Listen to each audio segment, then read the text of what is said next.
देखिए कल हम लोगों ने बात की थी हीट की, और मैंने बोला था हीट दो तरह के होते हैं। एक जो टेम्परेचर को राइज करते हैं, सिर्फ फिजिकल स्टेट में कोई चेंजेस नहीं करते हैं, उसे हम लोग हीट कैपेसिटी कहते हैं। तो हीट कैपेसिटी क्या होगा?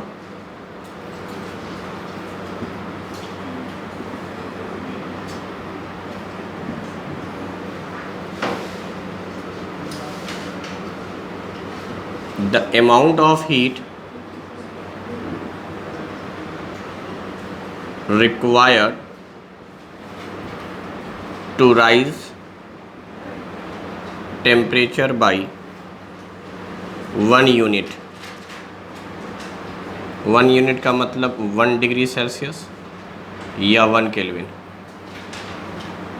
1 फ़ारेनहाइट नहीं होगा, 1 डिग्री सेल्सियस या 1 केल्विन।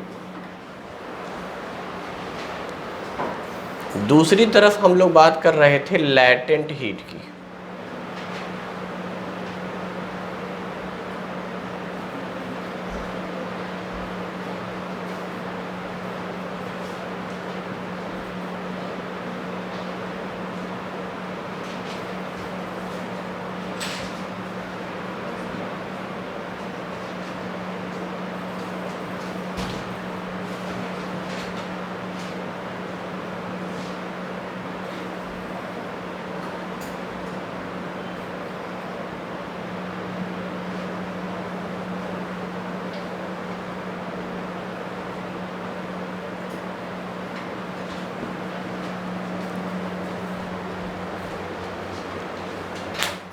एक किलोग्राम सब्सटेंस ने जितनी हीट ली और लेकर अपना फिजिकल स्टेट बदल लिया। यहाँ अमाउंट फिक्स है कि 1 किलोग्राम होना चाहिए। 1 किलोग्राम कोई भी मैटर या सब्सटेंस जितनी हीट रिक्वायर्ड करेगा फिजिकल स्टेट चेंज करने के लिए by keeping constant temperature, temperature को कांस्टेंट रखते हुए, यानी टेम्परेचर नहीं बढ़ना चाहिए। मैंने पहले ही बोला था कोई एक ही चीज़ बढ़ेगा, या तो फिजिकल स्टेट में चेंजेस आ जाएगा या टेम्परेचर राइज कर जाएगा। तो अगर टेम्परेचर राइज करता है तो हीट कैपेसिटी कहते हैं। हालांकि सिर्फ जानिए, पढ़ा नहीं रहे हैं, सिर्फ टर्मोलॉजी से बता रहे हैं, क्योंकि ऑप्शन में कई बार टर्मोलॉजी रहती है। हीट कैपेसिटी भी अब दो तरह का, एक का नाम होता है molar heat capacity,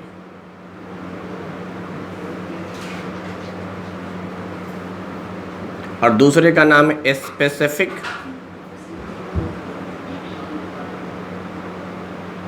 heat capacity.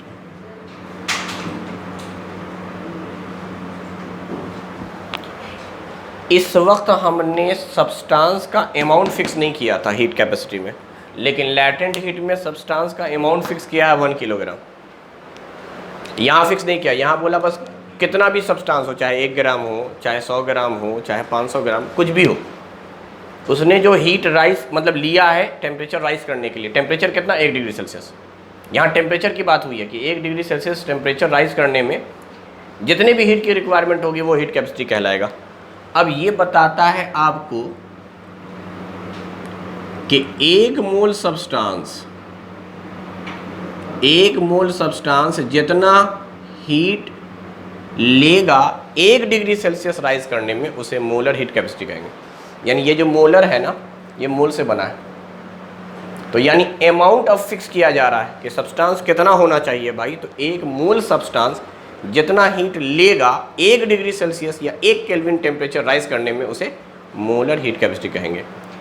Specific जो आएगा वो आएगा 1 किलोग्राम सब्सटेंस का। यानी अगर सब्सटेंस 1 किलोग्राम का है तो वो जितनी हीट लेगा 1 डिग्री सेल्सियस टेम्परेचर बढ़ाने के लिए, उसे स्पेसिफिक हीट कैपेसिटी कहेंगे। यानी अमाउंट के हिसाब से हम लोगों ने हीट कैपेसिटी को 2 हिस्सों में बांटा।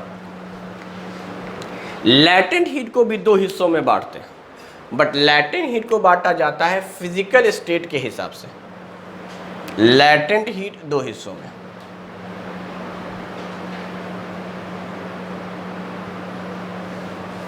एक है latent heat of fusion. Fusion उस फेनोमेना को कहते हैं जिसमें सॉलिड मेल्ट होकर लिक्विड बनता है, और दूसरा कहलाता है लैटेंट हीट ऑफ वेपोराइजेशन।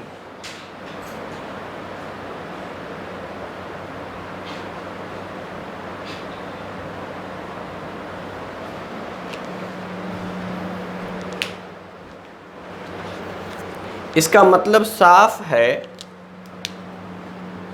कि वो अमाउंट ऑफ हीट जिसको 1 किलोग्राम सॉलिड सब्सटेंस, 1 किलोग्राम कोई सॉलिड है,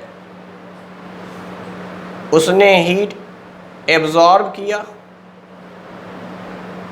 और वो कन्वर्ट हो गया 1 किलोग्राम लिक्विड में। पहले मैंने बात की ही थी कि मैटर का मास चेंज नहीं होता है, एंड मास का यूनिट किलोग्राम होता है, SI unit. 1 kilogram solid is converted into 1 kilogram of liquid bye constant its temperature. इसका मतलब ये हो गया कि अगर मान लीजिए 1 किलोग्राम सॉलिड का टेम्परेचर है 25 डिग्री सेल्सियस, तो ये भी 25 डिग्री सेल्सियस ही होना चाहिए, 26 डिग्री नहीं होना चाहिए। 25 पे सॉलिड था, 25 पे लिक्विड हो, सिर्फ फिजिकल स्टेट बदलेगा तो उस हीट को हीट ऑफ फ्यूजन कहेंगे।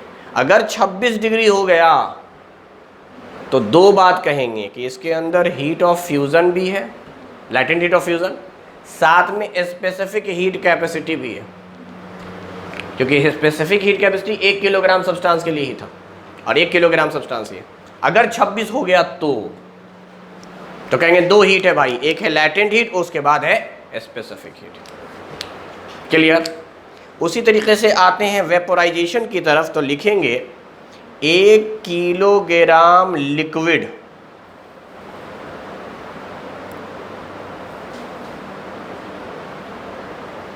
को आपने हीट दिया और ये कन्वर्ट हो गया 1 किलोग्राम वेपर में। वेपर बोलो, गैस बोलो, यानी इसका फिजिकल स्टेट लिक्विड से गैस हो गया, और लिक्विड से गैस बनाना वेपोराइजेशन प्रोसेस कहलाता है। बॉयल कर दिया आपने, बट टेम्परेचर कांस्टेंट रखेंगे। मिसाल के तौर पे बता रहे हैं कि 100 डिग्री सेल्सियस है, यहाँ भी 100 डिग्री सेल्सियस होना चाहिए।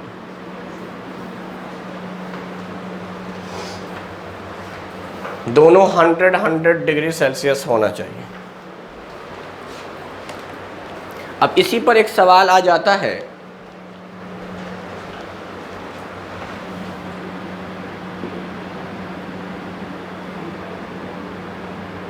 which is having more heat?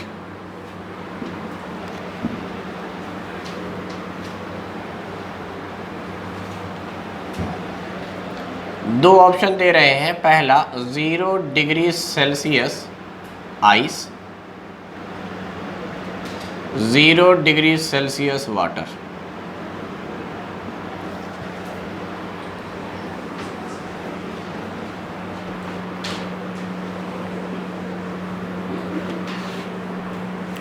Heat का उल्टा है कोल्ड। ज़्यादा ठंडा कौन है ये भी पूछा जा सकता था। अभी तो हम पूछ रहे हैं मोर हीट का मतलब ज़्यादा हॉटर कौन है, ज़्यादा गर्म कौन है, हीट किसके पास ज़्यादा है, टेम्परेचर किसके पास ज़्यादा। तो हीट का ताल्लुक टेम्परेचर से है, गर्मी से है। उल्टा कर देंगे तो ठंडा हो जाएगा। खैर, पहले सवाल तो एक सिंपल सा यही है। अच्छा, अगला सवाल ये भी आ सकता है इसी से मिलता जुलता, विच इज़, या मोर ही रखते हैं, मोर हीट या hotter, and the option is 100 degree Celsius vapour या 100 डिग्री सेल्सियस वाटर।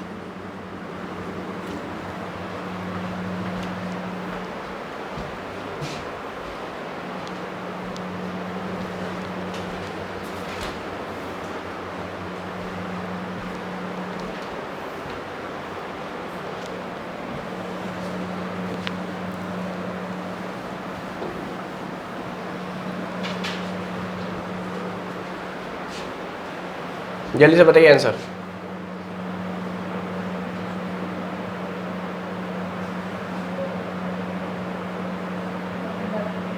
क्या आ गया इसमें, क्या आंसर आ गया? पहले का है हाँ, आइस को वाटर में कन्वर्ट किया तो हीट निकाल दिया है। आइस से वाटर में कन्वर्ट किया तो हीट निकाल दिया गया। अच्छा, वाटर से आइस में डाला गया तो हीट निकाल दिया गया। अच्छा, और कोई लॉजिक? एकदम सिंपल सा लॉजिक समझाया है। टेम्परेचर सेम है, आइस में एक्स्ट्रा हीट दिया होगा, क्योंकि आइस सॉलिड है, इसमें हीट दिया होगा, उस हीट का नाम है लैटेंट हीट ऑफ फ्यूज़न। वो हीट लेकर ये आइस कन्वर्ट हो गया वाटर, यानी वाटर के पास एक एक्स्ट्रा हीट है जिसका नाम है latent heat of fusion. Latent heat of fusion. बाकी टेम्परेचर चूंकि सेम है तो हीट कैपेसिटी तो दोनों में बराबर होगी।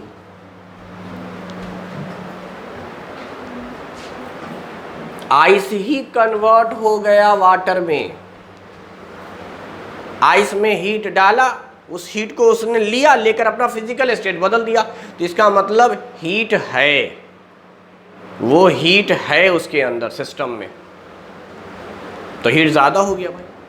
इसी का उल्टा है, अगर सवाल आता कौन ज़्यादा ठंडा है तो कहेंगे आइस। 0 डिग्री वाटर और 0 डिग्री, अगर टेम्परेचर सेम है तब बात हो रही है, वरना जिसका टेम्परेचर कम वो तो अलग बात हो जाएगी, उसके अंदर हीट कम होगी, जिसका टेम्परेचर ज़्यादा उसकी हीट ज़्यादा। इसमें भी उसी तरीके से क्या जवाब आ जाएगा? चूंकि वाटर में जब आप एक्स्ट्रा हीट देंगे तब वेपर में कन्वर्ट होगा, यानी इसके पास एक एक्स्ट्रा हीट है, that heat is called latent heat of.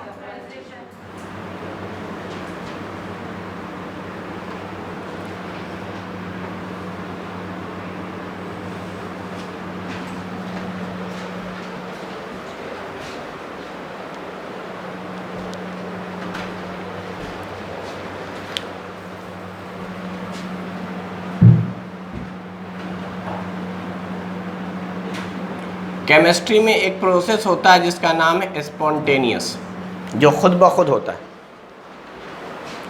Spontaneous process ऐसा प्रोसेस है जो खुद ब खुद होता है, अपने आप। ठीक है, स्पॉन्टेनियस प्रोसेस क्या होगा? खुद ब खुद के लिए अंग्रेजी में एक वर्ड है ऑटोमेटिक।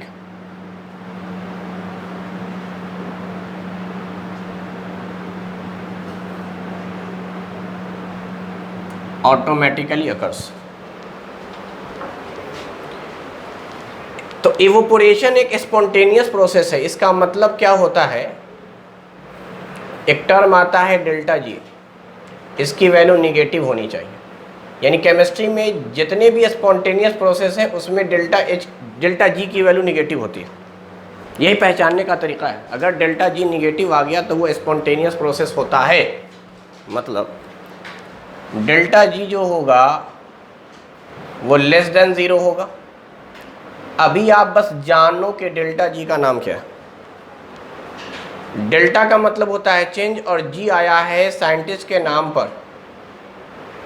उस साइंटिस्ट का नाम है Gibbs. Change in Gibbs free energy.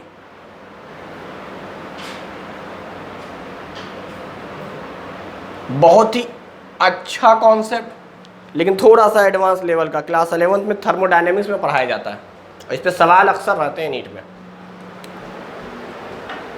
तो बहुत ही बेहतरीन कॉन्सेप्ट है, लेकिन अभी आपको जानना वानना नहीं है।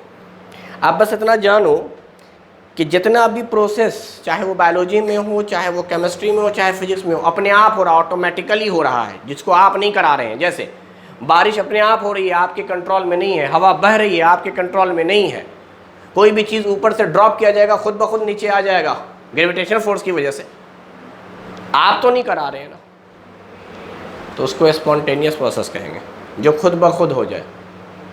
खुद ब खुद हो जाए। हमको लाकर स्टाफ ने दिया चाय, गरम थी, 15 मिनट के बाद खुद ब खुद ठंडी हो गई। हमने नहीं किया।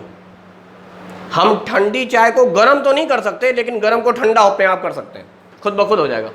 छोड़ दो थोड़ा देर के लिए। लोहा को खुद ब खुद कहा जाएगा कि भाई वेपर बन जाओ, पॉसिबल नहीं है, नहीं वो। बर्फ को लाकर रख दे रूम टेम्परेचर पर, खुद ब खुद बिना हीट दिए खुद ब खुद एटमॉस्फेरिक हीट लेकर वो मेल्ट हो जाएगा।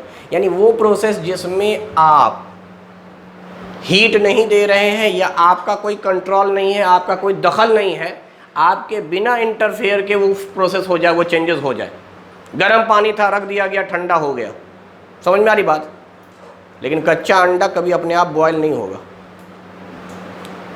बहुत सारी प्रोसेस है जो खुद ब खुद नहीं होगी। पानी उड़कर नहीं जाएगा टंकी में अपने आप, ऑटोमेटिकली मोटर की ज़रूरत पड़ेगी, इलेक्ट्रिसिटी की ज़रूरत पड़ेगी। ये मारकर अपने आप नीचे से ऊपर नहीं आ जाएगा। हम बोलेंगे हवा में यहीं पे छोड़ दें, यहीं पे रहे, पॉसिबल नहीं है।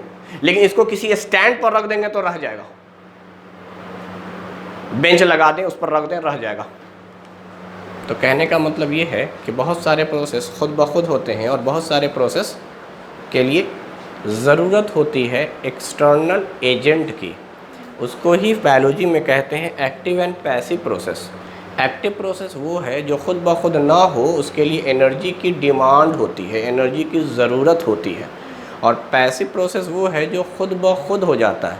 तो केमिस्ट्री में भी जो प्रोसेस खुद ब खुद होता है उसको स्पॉन्टेनियस कहते हैं। और स्पॉन्टेनियस की डेल्टा जी वैल्यू हमेशा निगेटिव आती है। जितने भी एनर्जी रिक्वायरमेंट प्रोसेस हैं उन सब की डेल्टा जी क्या होगी? पॉजिटिव। तो अभी हमने डेल्टा जी पॉजिटिव वाली बात कर ली, जिसको हीट हम दे रहे थे बाहर से। अब हम बात कर रहे हैं इवोपोरेशन। इवोपोरेशन में आपको हीट देने की ज़रूरत नहीं है, खुद ब खुद वाटर जो होगा वो वेपर में कन्वर्ट होने लगेगा। हालांकि वो एटमॉस्फेयर से ही लिया है, ऐसी बात नहीं, एटमॉस्फेयर से ही हीट को लिया होगा, लेकिन धीरे धीरे धीरे धीरे और इवोपोरेशन होता है। तो पहली बात, इवोपोरेशन जो है वो स्पॉन्टेनियस प्रोसेस है और दूसरा स्लो प्रोसेस है, फास्ट प्रोसेस नहीं है। It is a slow process, time taking है, अपने आप नहीं होगा।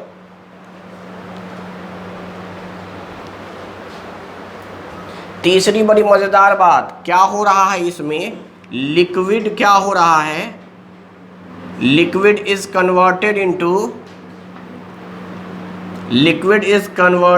इनटू आप चाहो तो लिख सकते हो स्लोली कन्वर्टेड। और स्पॉन्टेनियस प्रोसेस है तो ऑटोमेटिकली खुद ब खुद, तो स्लोली भी है और खुद ब खुद भी है। कन्वर्ट हो रहा है किस में? वेपर में।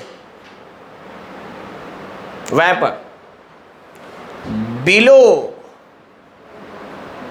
It's boiling point, boiling point से कम टेम्परेचर पर आप रूम में 1 गिलास पानी छोड़कर जाइए, 1 हफ्ते के बाद आइए, पानी का लेवल कम हो जाएगा। तो ऊपर के कुछ वाटर क्या हो गए?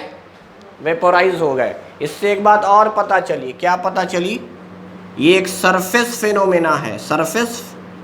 सरफेस प्रोसेस किसको कहते हैं? जो ऊपर के सरफेस से हो, ऊपर के सरफेस से हो। ऊपर का सरफेस मतलब क्या? जो वाटर ऊपर से गया है वही वेपर बना, नीचे वाला वाटर अभी भी वाटर है। यानी अगर हम वाटर का नाम लिख पाते, अगर हम कभी ऐसा कर पाते कि भाई ये गिलास है हमारे पास, इसमें पहला लेयर है वाटर का, ये दूसरा लेयर है, ये तीसरा लेयर, ये चौथा, ये पांचवा। 1 हफ्ते के बाद आए तो देखा कि ये लेयर है ही नहीं। दिस इज सरफेस फिनोमेना, ऊपर से ही चला गया, ऊपर ये सरफेस है। अब आउटर सरफेस ये हुआ जिस पर लाइट का कह सकते हैं एक्सपोजर है, लाइट आकर इस पर पड़ रही है। तो धीरे धीरे ये हीट को गेन करके वेपोराइज हो रहा है। This is called surface process.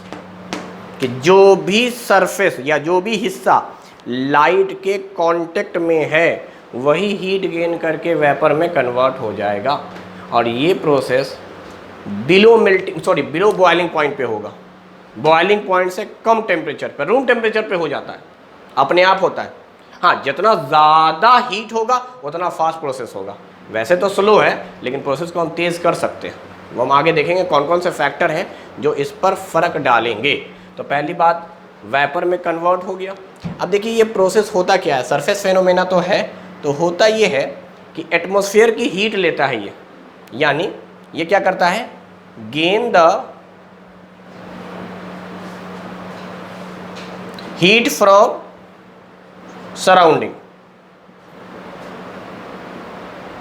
अपने चारों तरफ से हीट को एब्जॉर्ब करता है और एब्जॉर्ब करके खुद क्या हो जाएगा। तो इसका मतलब इसने क्या कर दिया, इस प्रोसेस ने क्या कर दिया, decreases the temperature of surrounding, आसपास का टेम्परेचर कम कर देगा, आसपास का टेम्परेचर कम कर देगा, क्योंकि आसपास से ही तो हीट को ले रहा है, तो आसपास हीट कम हो गई।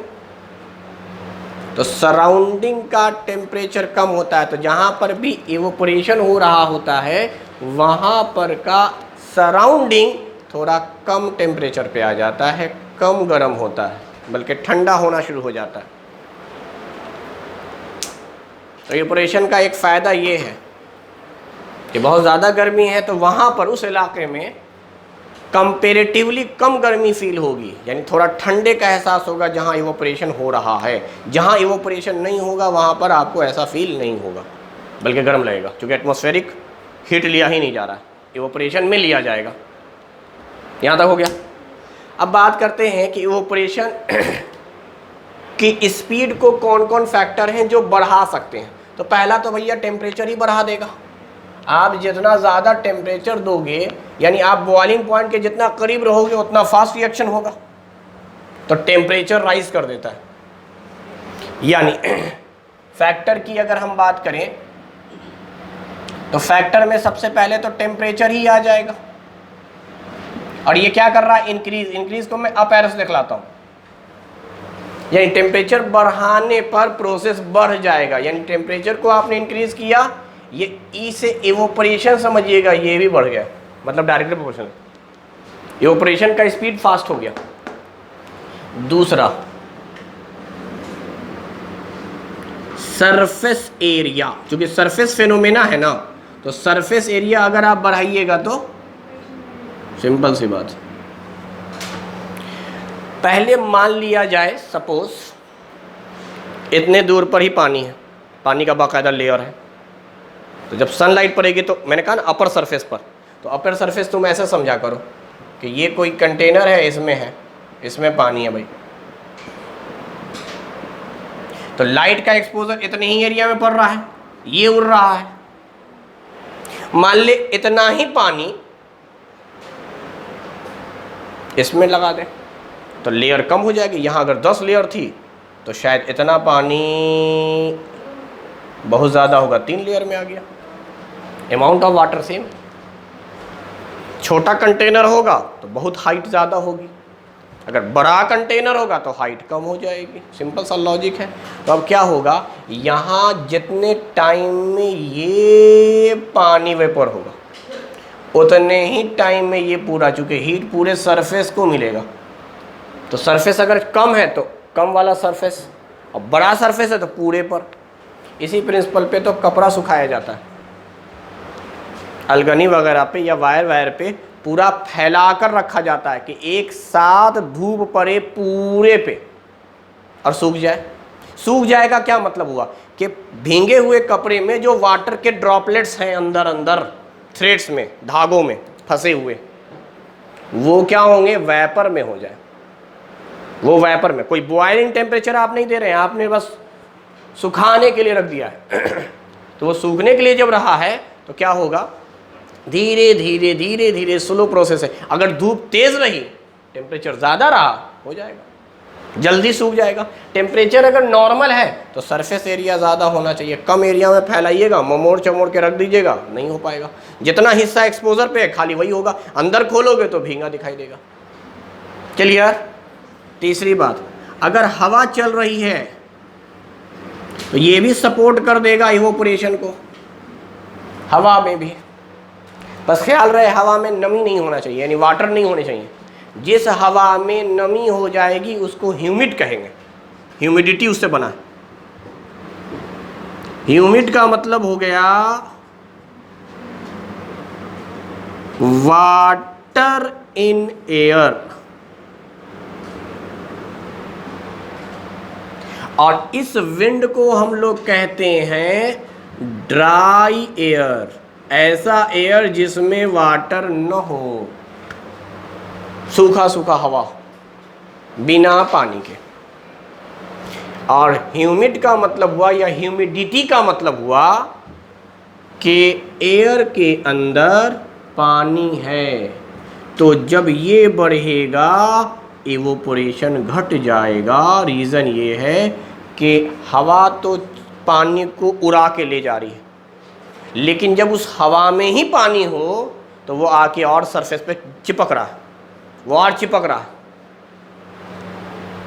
गर्मी जो चिपचिपी वाली होती है, जो आजकल है, उमस ज़्यादा जिसको कहते हैं आम ज़बान में अपने, कि पसीना सूखता ही नहीं है, गर्मी भी फील होती है, पूरा जिस्म पसीने में भी डूबा रहता है।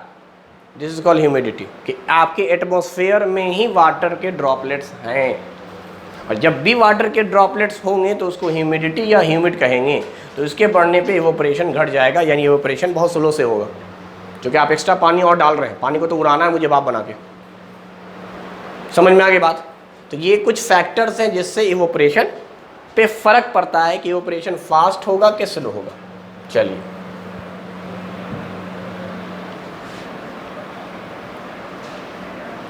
तो ये आपका पहला चैप्टर है, मैटर इन आवर सराउंडिंग, जिसमें इतने टॉपिक हमें कवर करने हैं।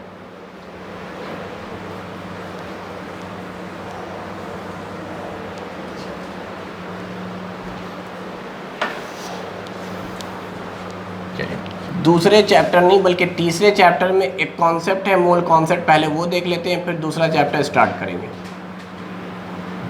मोल कॉन्सेप्ट, इस पर न्यूमेरिकल आता है। अब बड़ा आसान सा टॉपिक है। आसान टॉपिक ये है कि आपको शुरू में जान लेना है एक मोल के क्या मतलब होते हैं। तो एक मोल के 3 मतलब समझो। पहला एवोगाड्रो नंबर, दूसरा 22.4 लीटर, और तीसरा मोलर मास। मोलर मास जो होगा, मास इन ग्राम एक्सप्रेस किया जाएगा, ग्राम में मास होगा, क्योंकि मोलर मास की बाकायदा यूनिट होती है। मोलर मास की यूनिट होती है ग्राम पर मोल। एक मोल का मास, वो भी ग्राम में।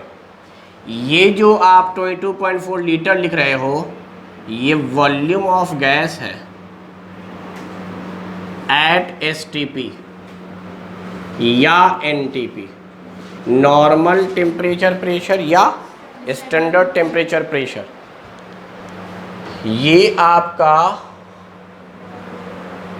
एवोगाड्रो नंबर है, एवोगाड्रोज नंबर। इसको शॉर्ट में हम Na से रिप्रेजेंट करते हैं। N stand for number, A stand for Avogadro. 1 mole means Avogadro number, volume of gas at STP, और साथ में मोलर वेट। ये तो हो गया मोल का मतलब। अब सवाल है, अगर हमें मोल निकालना है तो उसके यही 3 फॉर्मूले। अगर आपको मोल निकालना है तो ऊपर रखिएगा गिवन नंबर और नीचे रखिएगा एवोगाड्रो नंबर।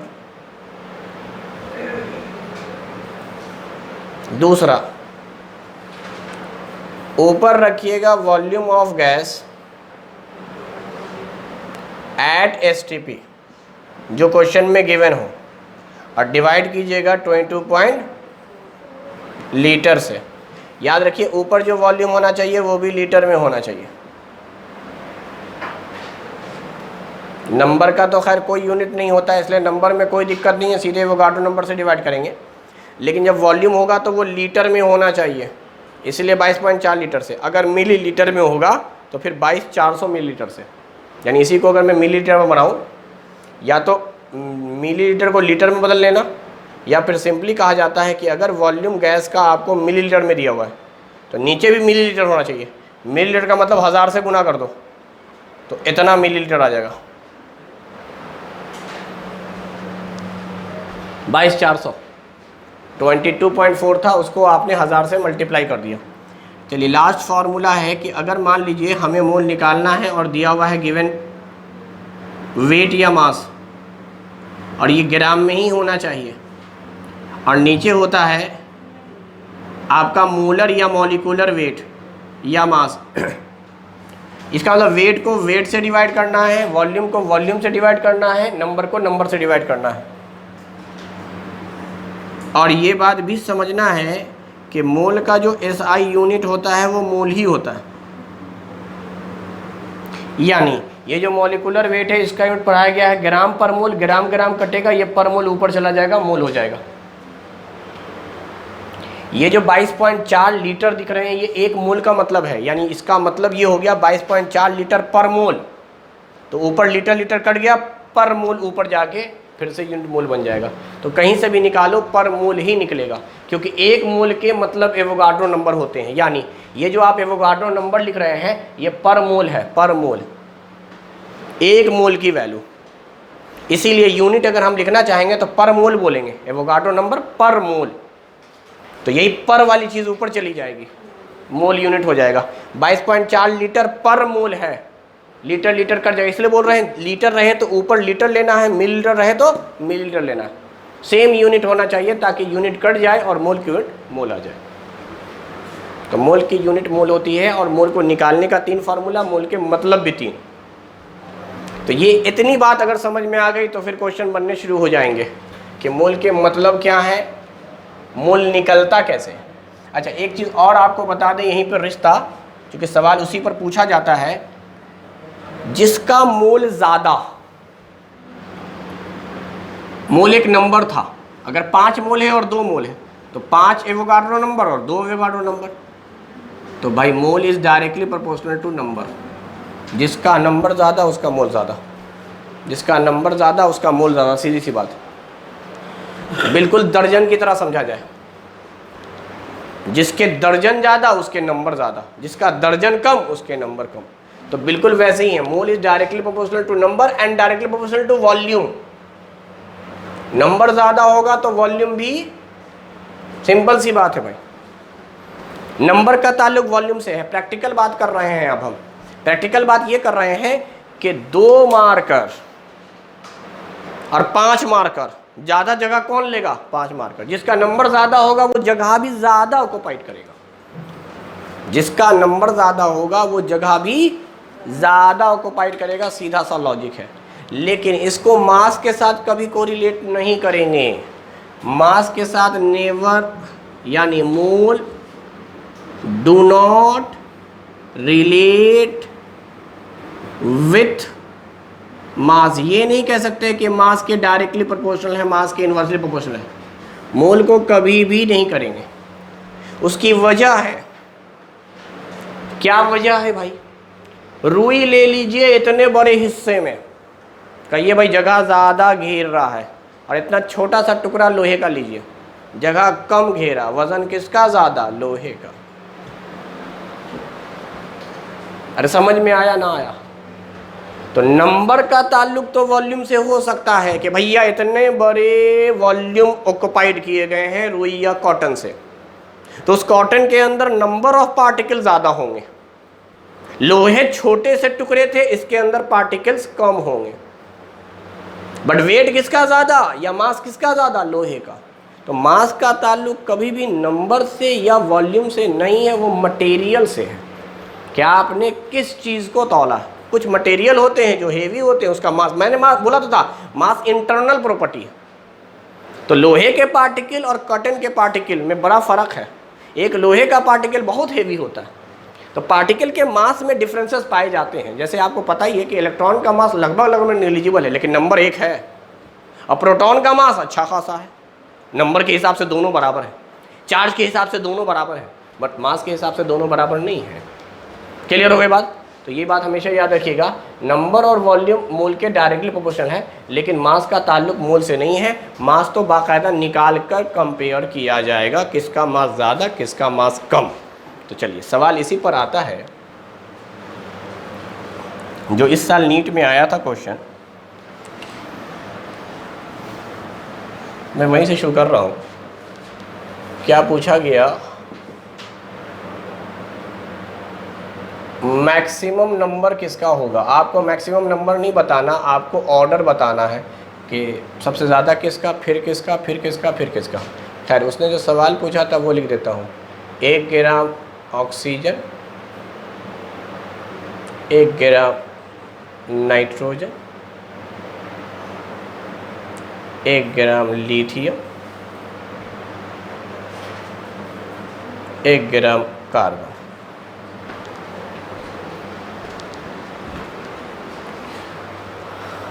सवाल था मैक्सिमम नंबर किसका होगा, मतलब अगर 1-1 ग्राम सब हो तो किसमें ज़्यादा नंबर ऑफ एटम या नंबर ऑफ पार्टिकल होंगे, आपको ही बताना है। वेट तो सबका बराबर दे दिया था,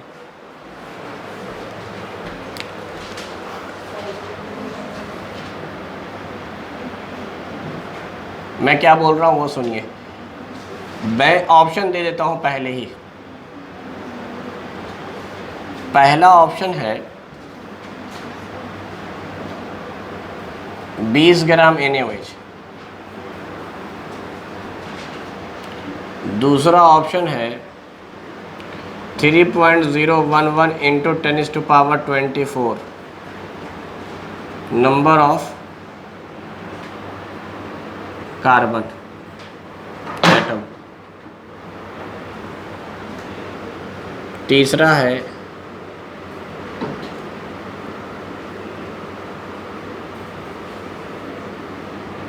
इतना मिलीलीटर अमोनिया गैस। चौथा है 180 ग्राम ग्लूकोज। इसमें क्वेश्चन नंबर 1 आपको लिखना है नंबर ऑफ पार्टिकल कहो एटम कहो का ऑर्डर।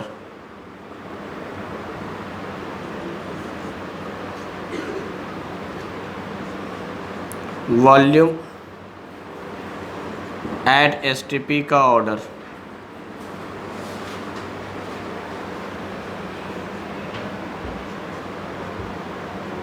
मास ऑर्डर या वेट का ऑर्डर।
इसका आंसर आ गया क्या? मोल सबसे पहले निकालेंगे, क्योंकि मैंने बोला है आपको कि जब भी नंबर हो वॉल्यूम हो तो आप मोल निकालिए। हालांकि मास के लिए मोल निकालने की ज़रूरत नहीं है। वरना सबका मोल निकालिए। तो ज़रा देखते हैं भाई मोल क्या होगा। मोल क्या होगा, given weight by molecular weight. Oxygen का 32 हो जाएगा, चूँकि एक ऑक्सीजन का मास 16 होता है, 2 का 32। एटॉमिक मास एक ऑक्सीजन का 16, 16 × 2 32। अच्छा, यहाँ पर आइए, मोल बराबर हो जाएगा गिवन वेट दैट इज़ 1 ग्राम और 28। नाइट्रोजन का 14 होता है, एक नाइट्रोजन का 14, 2 नाइट्रोजन थे। अच्छा, लिथियम का 7 होता है, कार्बन का 12 होता है। एटॉमिक नंबर और एटॉमिक मास याद होने चाहिए कम से कम 1 से 20 तक का। तो कार्बन का एटॉमिक नंबर 6 है, मास नंबर 12 है। लिथियम का एटॉमिक नंबर 3 है, मास 7 है। एक नाइट्रोजन का एटॉमिक नंबर 7 है, मास 14 है, और 2 थे तो 28। एक ऑक्सीजन का एटॉमिक नंबर 8 है, मास नंबर 16 है, और ऑक्सीजन 2 था तो 16 16 32। तो ये तो काफ़ी आसान हो गया। बचपन से पता होगा आपको कि अगर न्यूमरेटर सेम हो तो डिनोमिनेटर जो होता है उसका उल्टा देखते हैं, यानी जिसका डिनोमिनेटर छोटा होगा उसका नंबर ज़्यादा होगा। जिसका डिनोमिनेटर छोटा होगा वो नंबर में ज़्यादा होगा या फ्रैक्शन वैल्यू में ज़्यादा होगा। 1/7 वैल्यू बड़ी है। ये सवाल पूछा गया था नीट में। खैर बहरहाल इसका ऑर्डर अगर हम देखें तो सी सबसे पहले आएगा 1/7, मैं ऑर्डर लिखना चाह रहा हूँ। उसके बाद 1/12, उसके बाद 1/28, और सबसे लास्ट में ये जो आपने ऑर्डर लिखा ये नंबर का है और मोल के बेस पर लिखा है। तो भाई जो मोल का ऑर्डर वही नंबर का वही वॉल्यूम का। मास के लिए तो ठीक है, हम मास निकालेंगे। मास निकालना भी मोल के मदद से ही होता है। मोल के मदद से आप मास निकाल सकते हैं। खैर बहरहाल, तो पहले क्वेश्चन का आंसर बड़ा आसान था, आप मोल निकाल लीजिए। और मोल निकालने के लिए क्या बताया गया है, अगर वेट दे देगा तो मॉलिक्यूलर वेट से डिवाइड कर देंगे। मॉलिक्यूलर वेट से डिवाइड करके मोल निकाल लीजिए, जिसका मोल ज़्यादा उसका नंबर ज़्यादा। अच्छा, अब यहाँ आते हैं। यहाँ आपको पहले बोल रहा है नंबर का ऑर्डर, फिर वॉल्यूम का, फिर मास का। देखो, नंबर और वॉल्यूम का ऑर्डर वही होगा जो मोल का ऑर्डर होगा। तो सबसे पहला काम तो मोल निकाला करो। अच्छा, इसका जब आप मोल निकालोगे तो इस बार क्वेश्चन में गिवन है मास आपका, ग्राम में है, अच्छी बात है। This is your given mass. और इसका जब निकालिएगा तो ये 40 आ जाएगा, क्योंकि सोडियम का 23 है, ऑक्सीजन का 16 है और हाइड्रोजन का 1 है। तो 16, ये 16 हो गया, ये 1 हो गया, ये 23 हो गया। सबको जोड़ेंगे तो 40 आ जाएगा। तो इसका मतलब ये आ गया है 1/2 मोल। आप पॉइंट में निकालना चाहते हो तो भैया 0.5, मर्जी है आपकी। अच्छा, इसकी बात करें, ये गिवन नंबर है आपका। तो अगर कार्बन का मोल निकालना चाह रहे हैं 3.011 इंटू 10⁻20 डिवाइड बाई 6.022 इंटू 10⁻20। इसका मतलब साफ है कि 23 पावर ऊपर जाकर कट जाएगा, 1 पावर बचेगा, डेट इज 10। और साथ में ये 3 से काट देंगे 6 को, 2 से 10 काट देंगे 5, यानी यहाँ 5 मोल। अब यहाँ पर आएंगे, ये मिलीलीटर में दिया हुआ है, तो इसका मतलब अगर इसका मोल निकाल रहे होंगे that is your given volume. Millilitre में था तो सिखाया था 22,400। इसका मतलब 1 0 से 1 0। अच्छा, ये 10 हो गया, 224 इकाई, 224 दूनी 2/2 और 10 कट के 1/5, 1/5 को 0.2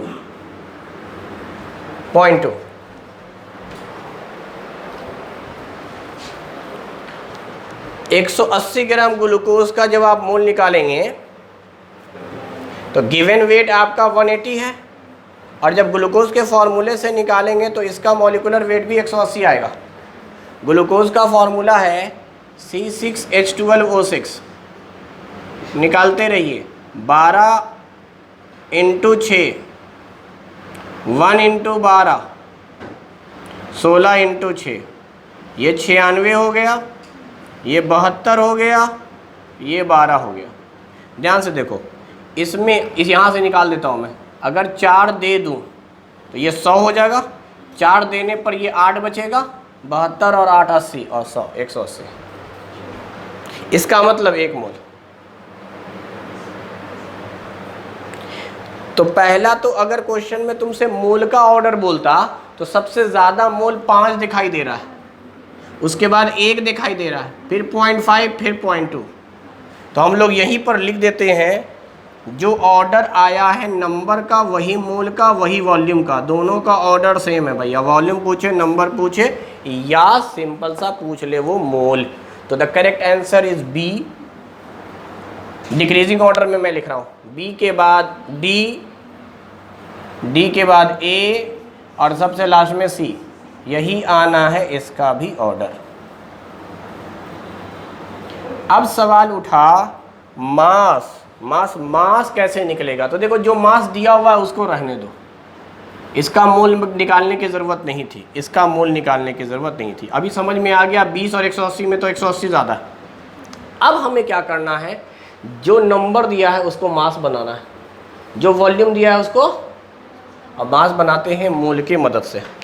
मास बनाते हैं आप मोल की मदद से, यानी जो वेट है उसके लिए आपको मोल से निकालना है जहां मास नहीं दिया है। तो अगर नंबर दिया है तो पहले मोल निकालिए, वॉल्यूम दिया है पहले मोल निकालिए। अब ये आ गया 5 मोल। कायदे से अगर हम देखें तो ये है 5 मोल कार्बन, 5 मोल कार्बन, और ये वाला 0.2 मोल अमोनिया, ये है हमारे पास। बाकी ये 20 ग्राम, बाकी 180 ग्राम। अब सुनिए क्या करेंगे, आपको मैंने शुरू में ही पढ़ाया है मीनिंग। तो 5 का 5 रखिए, मोल की जगह मोलर मास इन ग्राम। मोल का मतलब होता था एवोगाड्रो नंबर, अगर नंबर निकालना है तो यहाँ एवोगाड्रो नंबर रखेंगे मोल की जगह पर। अगर वॉल्यूम निकालना तो 22.4 रखेंगे। खैर बहरहाल यहाँ पे क्वेश्चन बोल रहा था 5 मोल के स्थान पर आपको वेट लेना है। वेट कार्बन का होता है 12, अकेला कार्बन है, और ग्राम में होता है, यानी 60 ग्राम। 60 ग्राम आ गया।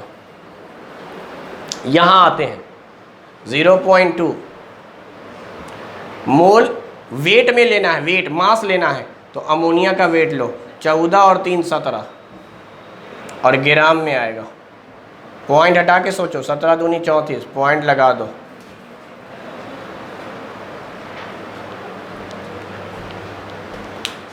तो अब सारे वेट में आ गए, 180 gram, 3.4 gram, 60 gram, 20 gram. So the correct order is D, यानी मोल वाला ऑर्डर नहीं आया। मोल में डी सेकंड पे था, मास में डी फर्स्ट पे। खैर आगे चलते हैं। 180 के बाद तब आएगा बी, उसके बाद आ रहा है ए, और लास्ट में सी।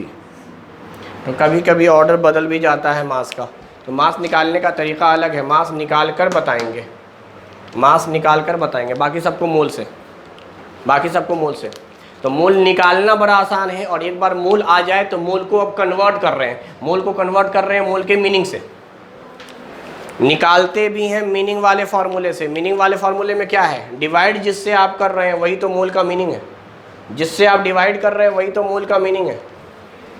तो मोल निकालते वक्त मोल के मतलब से डिवाइड करना है, और जब कन्वर्ट कर रहे होंगे तो मोल के स्थान पर, मोल की जगह पर मोल का मतलब रख देंगे। अब ये सवाल हमने दिया, कितने इलेक्ट्रॉन पाए जाएंगे 50 ग्राम कैल्शियम कार्बोनेट में? कैल्शियम कार्बोनेट का दूसरा नाम लाइम स्टोन है, मार्बल भी कह सकते हैं। लाइम स्टोन कहलाता है कैल्शियम कार्बोनेट। अंडे के ऊपर जो कवर होती है वाइट कलर की, जिसको बॉयल एग में आप फेंकते हैं छील कर, उसे हम लोग कैल्शियम कार्बोनेट कहते हैं। कैल्शियम कार्बोनेट का बना हुआ होता है आउटर लेयर या कवरिंग लेयर ऑफ एग, अंडे का जो कवर होता है। डाइवर्सिटी में पढ़े होगा, एक फाइलम है जिसका नाम है इकाइनोडर्माटा, पढ़े। उसका एक्सोस्केलेटन भी बना हुआ होता है कैल्शियम कार्बोनेट का, शेल कवरिंग। तो कैल्शियम कार्बोनेट काफ़ी हार्ड होता है, इसलिए इसका हम लोग आगे चल के इस्तेमाल मार्बल बनाने में भी करते हैं। फ्लोर वगैरह में जो टाइल्स लगती है मार्बल्स, ये मार्बल भी होता है, लाइम स्टोन कैल्शियम कार्बोनेट। बहरहाल इलेक्ट्रॉन कैसे निकलेंगे, अगर आपको इलेक्ट्रॉन का नंबर निकालना है तो कुछ भी करना हो सबसे पहले मोल को ही हम कन्वर्ट कर सकते हैं, क्योंकि मोल का ही मीनिंग होता था नंबर में, मास में और वॉल्यूम में। तो यार मोल निकाल लो। तो पहला मैं समझाना चाह रहा हूँ, अगर मैं इसका मोल निकालना चाहता हूँ तो this is the given weight, and calcium carbonate का वेट निकालिएगा तो 100 आएगा। कैल्शियम का 40, कार्बन का 12, ऑक्सीजन का 60 × 3 48 एंड 12 दैट इज 60 प्लस 40 100, यानी हाफ मोल आ गया।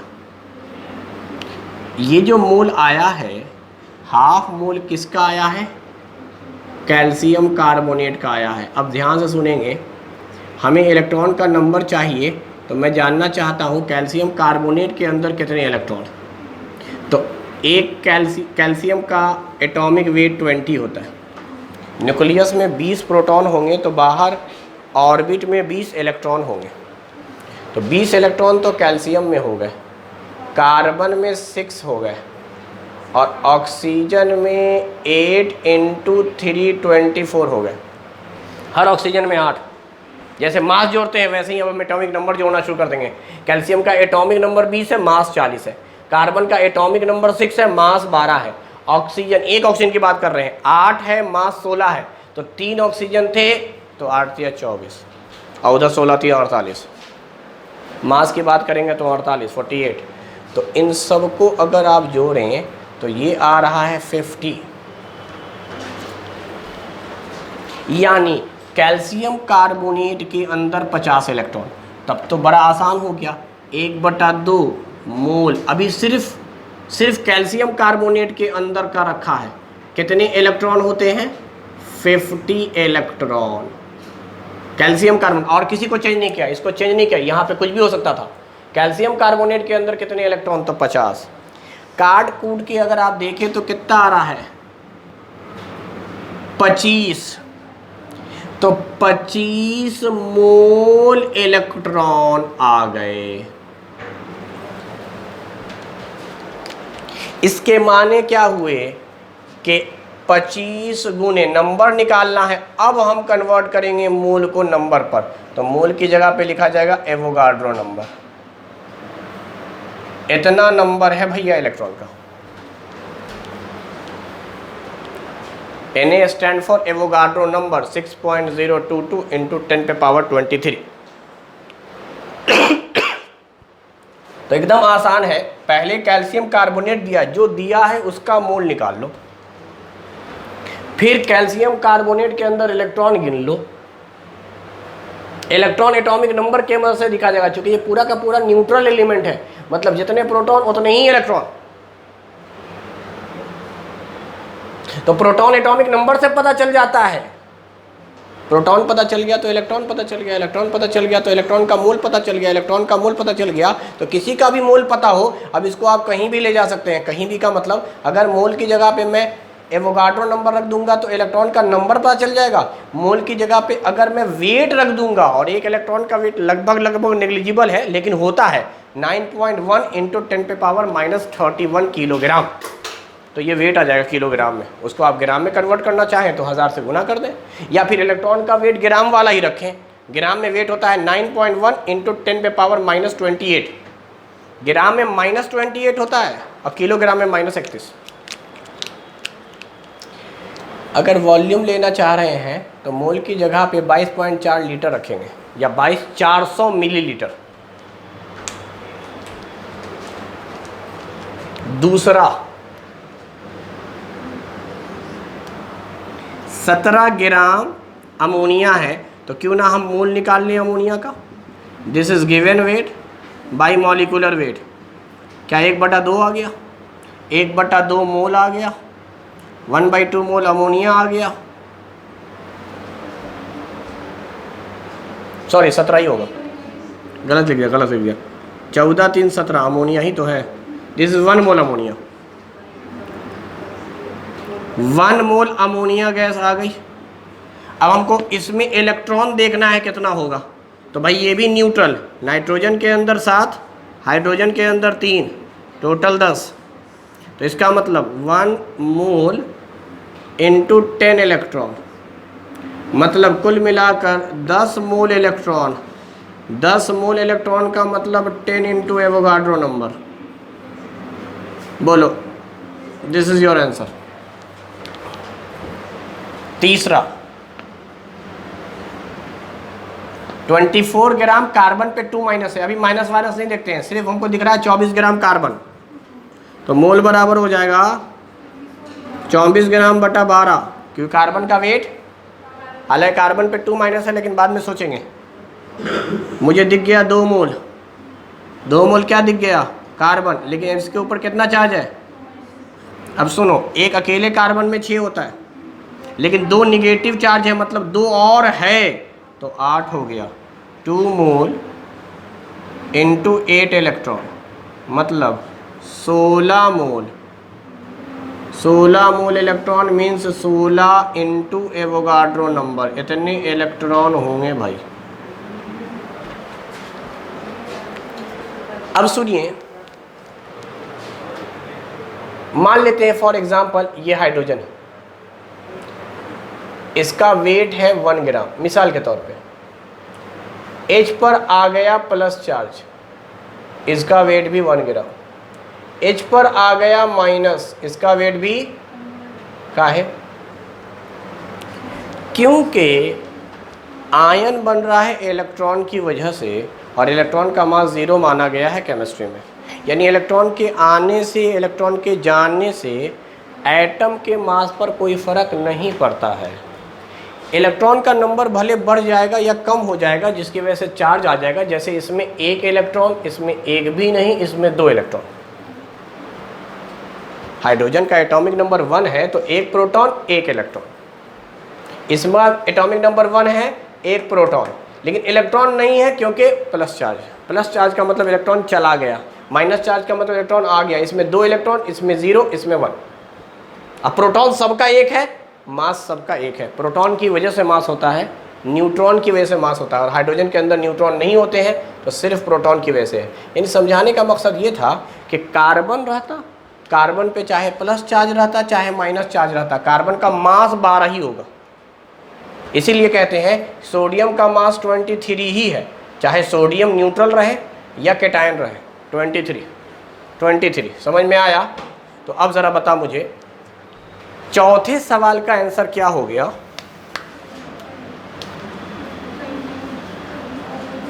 मोल निकालेंगे, द गिवन वेट इज 46 ग्राम, और सोडियम आयन है, ये बताया था सोडियम का वेट 23 होता है। क्या ये फिर से 2 मोल हो गया? That is 2 mole sodium ion, 2 mole. अच्छा, एक सोडियम में 11, एटॉमिक नंबर 11, प्रोटॉन भी 11, इलेक्ट्रॉन भी 11, लेकिन प्लस चार्ज है, यानी 1 इलेक्ट्रॉन कम हो गया है, 10 इलेक्ट्रॉन, यानी 20 electron. It means that 20 into, ये है पूरा का पूरा कॉन्सेप्ट कि आपको जो भी एलिमेंट देगा उसका पहले मोल निकालिए, उसके मोल के बाद कन्वर्ट कीजिए जो निकालना है। तो यहाँ 2 मोल निकल कर आ रहा है, एक कंपाउंड का मोल, एक इलेक्ट्रॉन का मोल। भाई कैल्शियम कार्बोनेट तो आधा मोल है, लेकिन इलेक्ट्रॉन 25 मोल है। अमोनिया 1 मोल है, लेकिन इलेक्ट्रॉन 10 मोल है। ये जो मोल हमने निकाला वो कार्बन का निकाला जो कि 2 है, लेकिन 16 मोल है। यहाँ 2 मोल है, दोनों बराबर हैं, 2 मोल 2 मोल, लेकिन यहाँ पर बराबर नहीं है क्योंकि दोनों में इलेक्ट्रॉन बराबर नहीं है। तो अब इसके बाद तो वो कई सवाल पूछ सकता था। पहला सवाल वो ये पूछ सकता था, चलो मोल की बात करें, मोल, नंबर, वॉल्यूम सब एक ही चीज़ है।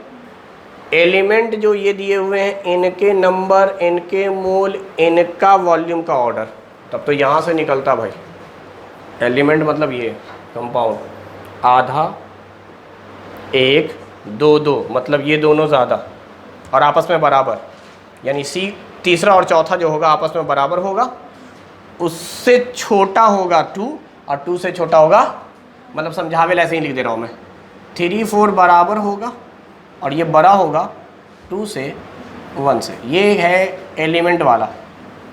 लेकिन अगर आपसे बोल दे, ये तो हमने जो कंपाउंड लिया है उस कंपाउंड की बात कर रहे हैं, अगर इलेक्ट्रॉन का वहाँ नंबर निकालना ना हो, वैसे नंबर निकालना था, आंसर यही हो गया, आंसर यही हो गया, लेकिन अगर ऑर्डर आपसे पूछता कि ये बताओ ऑर्डर क्या होगा इलेक्ट्रॉन के नंबर का, तो इलेक्ट्रॉन का नंबर जाने की ज़रूरत नहीं थी। ऑर्डर में तो आप मोल तक निकालते, 25 मोल, 10 मोल, 16 मोल, 20 मोल, यानी 25 मोल सबसे ज़्यादा इलेक्ट्रॉन के हिसाब से। कंपाउंड भले कम है लेकिन एलिमेंट के हिसाब से, सॉरी इलेक्ट्रॉन के हिसाब से सबसे ज़्यादा 25 मोल। 25 मोल के बाद 20 मोल, 20 मोल के बाद 16 मोल और सबसे कम 10 मोल। तो ये नंबर का आ गया। तो देखिए बहुत अजीब व गरीब आ रहा, तो डिपेंड करता है कि सवाल आपसे पूछ के आ रहा है और किसका ऑर्डर पूछ रहा है। ये इलेक्ट्रॉन के नंबर का ऑर्डर हो गया। कंपाउंड के लिए कंपाउंड का मोल निकालिए, इलेक्ट्रॉन के लिए इलेक्ट्रॉन का मोल निकालिए, मोल निकाल के उसके बाद अरेंज कीजिए, अरेंज करके बोल सकते हैं हम। तो खैर इस सवाल के हिसाब से जवाब तो हमारा यहीं पे आ गया था। बहुत ज़्यादा है तो भाई इसको सॉल्व कीजिए, इसको सॉल्व कीजिए। अब देखिए 25-50 से हम गुना कभी नहीं करते, ये है कॉन्सेप्ट।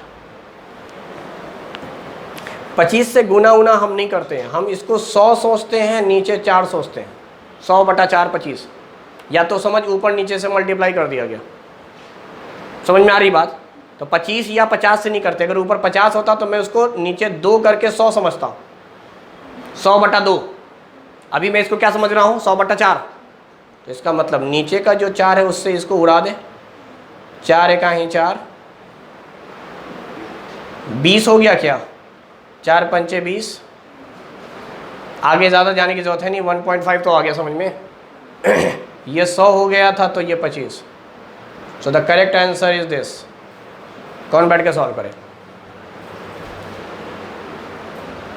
तो कभी भी 25 से मल्टीप्लाई करना हो, 50 से मल्टीप्लाई करना हो, हम लोग सीधे इसको 100 समझ लेंगे। 100 का मतलब 10 पे पावर 2, 2 पावर बढ़ा दे, तो 100 वाला काम हो गया। नीचे जो 4 लाए थे उससे इसको भागा दे दो भाई, तो 6 वैसे भी समझ में आ रहा, 1.5 टाइम में जाएगा। 1.5 × 10⁻25 तुरंत आंसर आ जाता है। उसी तरीके से यहाँ तो कुछ करना ही ना भाई। 10 का मतलब सीधे यहाँ पावर का हो जाएगा 24, यानी यहाँ पे आंसर आवेगा 6.022 × 10 पे पावर 24। ये 10 वाला मल्टीप्लाई होकर 23 को 24 कर दिया। 16 पे बाद में आते हैं, पहले 20 सोच। ये 20 × 6.022 × 10 पे पावर कितना है, इसको 100/5 समझ सकते हैं। तो 100 का मतलब तेरे इतनी बात तो समझ में आ रहा है, ये 25 हो चुका है, 5 से डिवाइड कर रहे हैं, 5 1 जा 5, क्या यहाँ 10 बचा, 5 2 जा, दिस इज योर आंसर। 1.2 × 10 पे पावर 25। यहाँ से भी एक अंदाज़ा आ गया था मुझे कि ऑर्डर क्या आने वाला है। यार यहाँ 1.5 10 पे पावर 25 है, यहाँ 24 है और यहाँ भी 25 है, तो पहले 25 वाला पावर, अब 25 वाला पावर सेम है, यहाँ 1.5 यहाँ 1.2, तो यार 1.5 पहले, फिर 1. और ये तो 24 हो गया बेटा, ये तो 24 हो गया। अच्छा 16 उला में दिक्कत क्या होता है लोगों को कि सर 16 कैसे करें। अच्छा खासा डिफरेंस तो है ही, खैर 16 से मल्टीप्लाई करना है, 16 × 6.022 × 10 पे पावर 20। याद रखो तुम डायरेक्ट बस इसको मल्टीप्लाई किया करो। कितना दिख रहा है, 96। कितना दिख रहा है, 100 समझ लो इसको, क्या दिक्कत है। This is like 100, this is like 100। 100 का मतलब क्या हो गया, ये 1,